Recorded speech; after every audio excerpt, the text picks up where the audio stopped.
အားလုံးပဲမင်္ဂလာပါစကားပြောအတူထွားလေးတွေလိုအပ်တဲ့ချိန်မှာထုတ်သုံးနိုင်ဖို့အတွက်စကားပြောအတူထွားလေးတွေကိုပြောပြပြီးတော့မှာဖြစ်ပါတယ်အနေအထိုင်စင်ခြင်းကိုကိုရီးယားလိုဘယ်လိုပြောလဲဆိုရင် 행동 똑바로 해 행동 똑바로 해အနေအထိုင်စင်ခြင်းအပြောအဆိုစင်ခြင်းဆိုတာကိုကိုရီးယားလိုဘယ်လိုပြောမလဲဆိုရင်မာ조심해အပြောအဆိုစင်ခြင်းပါဇက်မတရားနဲ့ဆိုတာကိုကိုရီးယားလိုဘယ်လိုပြောလဲဆိုရင် knowledge မှာပါဇက်မတရားနဲ့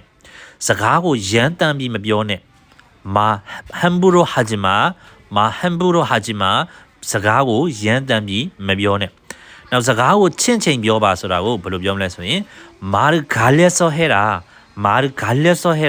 စကားကိုချင့်ချိန်ပြောပါမသိရင်သားနေဆိုတာကိုဘယ်လိုပြောလဲဆိုရင်모르면 가만히 있어မသိရင်အသာနေစကားပြောတာလွန်မလာနဲ့နော်ဆိုတာကိုဘယ်လိုပြောလဲဆိုရင်말이 좀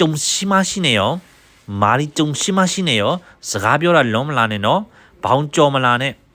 ဆိုတာကိုဘောင်ကြော်မလာနဲ့စီးကြော်မလာနဲ့ဆိုတာကိုဘယ်လိုပြောလဲဆိုရင်섬 넘지 마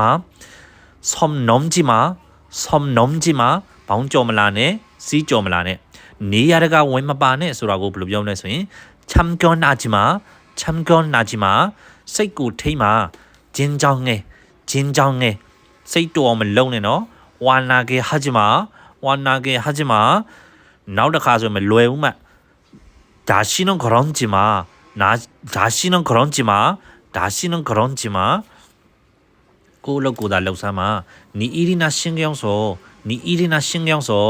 အပိုးတွေလာမပြောနဲ့쓸데없는 소리 하지 마တခြားသူတွေကိုအနှောက်အယှက်မပေးနဲ့다른 사람한테 피해를 주지 마တခြားသူတွေကိုအနှောက်အယှက်မပေးနဲ့ဟုတ်ကဲ့အားလုံးကျေးဇူးတင်ပါတယ်